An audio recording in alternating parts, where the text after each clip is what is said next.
Hey YouTube, it's Dontron MTG, and I'm here with Magic the Gathering's new 2020 Challenger decks. I have Cavalcade Charge right here, and let's get right into it.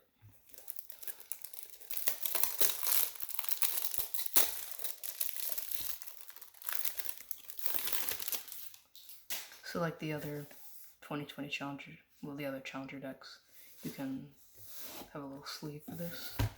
It just opens up. Has a nice imprint of the mountain logo.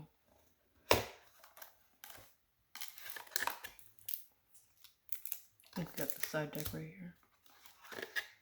Comes with a divider and a little what comes next thing.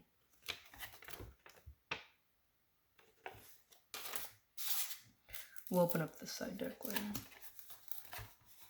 And you have just little storage spaces. Let's get out the main deck.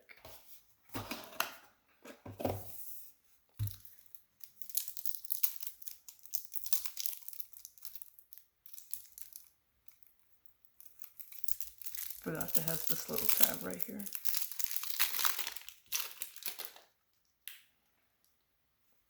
Okay, so we start off with a Bone Crusher Giant,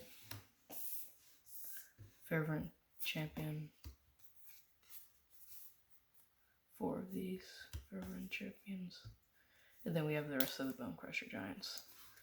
So we have 4 Bone Crusher Giants, 4 Fervent Champions, 4 Runaway Steamkins, 4 Thorbrand of Red Fell, 3 Chandra Acolyte of Flame, 1 Embercleave. Kind of be a broken product if it had multiple Embercleaves.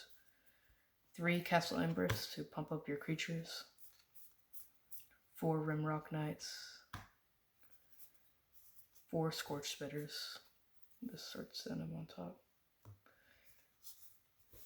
3 10th Street Dodgers. And then the namesake of this product, Cavalcade of Calamity. We got 4 of those. The main idea of this set is to attack with 1 power creatures, so Cavalcade can deal more damage. And if you have Thorbrand out there, that's another +2 from your creature's attack and another +2 to the Cavalcade. We have Light Up the Stage, a good way to search for cards, get into your deck a little bit, and play the cards you need. Miss a land drop, play one of these, and then maybe you'll get one. Then we have the lands, just lands and tokens through here. These are all Eldraine lands. With Theros just coming out, I would have thought they would have given out Theros lands. And we have 2 Devil tokens from the Tybalt that's in the side deck. And they're double-sided, so there's some satyrs on the back, also from the side deck. We have the On an Adventure card. Same thing on both sides. 2 elementals from Chandra's Acolyte of Flames. Second ability, create 2 of these guys. And there are also satyr tokens on the back.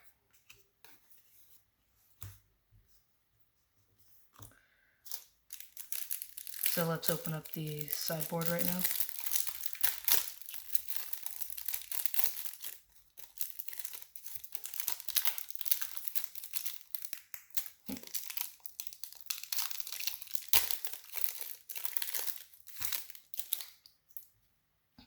We have Experimental Frenzy. You may look at the top card of your library anytime. You may play the top card of your library and you can't play cards from your hand. So if this is the only card in your hand, this is probably going to be good just so you can get a lot of resources. A majority of your costs in this deck are cheap, low CMC spells. This is basically 1 this light up the stage because you'll be dealing a lot of damage, even just from this, or Scorch Spitter's ability where it deals 1 damage to a player. But, so, Bone Crusher's Adventure is 2 mana, but also it's just 3 mana on by itself. And then 1, 2, 4. Chandra is 3. Embercleave is 6, but you'll be attacking a lot, so you'll get it a lot decreased. Yeah, Rimrock's ability is 1, and it is 2. This is usually going to be 1, 2, 1. Then Scorchbitter's 1. So you're going to have a lot of cheap ones in your... You're going to have a lot of cheap creatures and spells in your deck. We get 3 Experimental Frenzies. Okay, so surprisingly, the only Theros card in this deck is the Satyr's Cunning, which is the reason why we have these Satyr tokens. It has the new mechanic Escape, but it's the only Theros card in here. So this could have been released a lot earlier rather than Theros, just because of that card. Then we got the classic Shock, 1 red for 2 damage. It's a staple in a lot of in a lot of decks with a lot of mono red. Then we have Slaying Fire, 3 damage to any target. Adamant, well, we only have 1 mana in here. We only have 1 mana source, so we're always going to be doing 4 damage instead. If you threw this into another deck, then it might be up in the air for how much damage you're dealing, but 3 manas for 4 damage. It's a good removal spell. We have 3 of those. Then we have the Tybalt, Raktish Investigator. That's where we need the double tokens from his -2, where he creates 1 of them.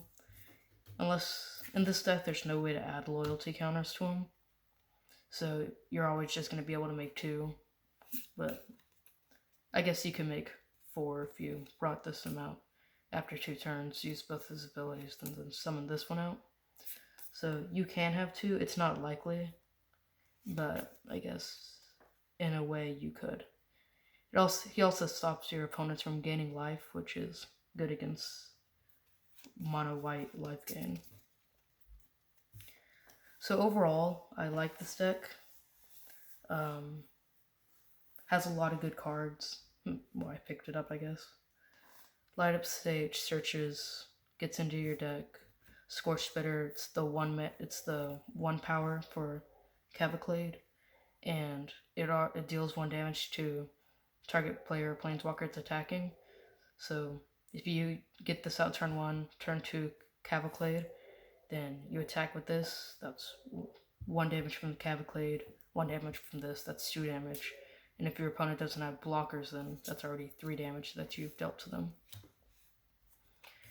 Cavalcade Calamity makes this the cheap creature mono red rush. It's a really good card whenever you have a bunch of cheap creatures like in this deck. 10 Street Dodger, it's a good way to get in damage on your opponent because of its ability. Can't be blocked this turn except by creatures with Defender. Most creatures aren't gonna have a Defender unless you're going against the Theros card Birth of Meletus, where it's the saga where it's a second effect, creates a wall. I feel like I use that in my decks, so I feel like that's a pretty good card. So that might be something to block it, but a majority of cards do not get blocked. Well, this isn't going to be blocked by a majority of cards. Remark Knight, its adventure cost gives +2, +0 to end of turn.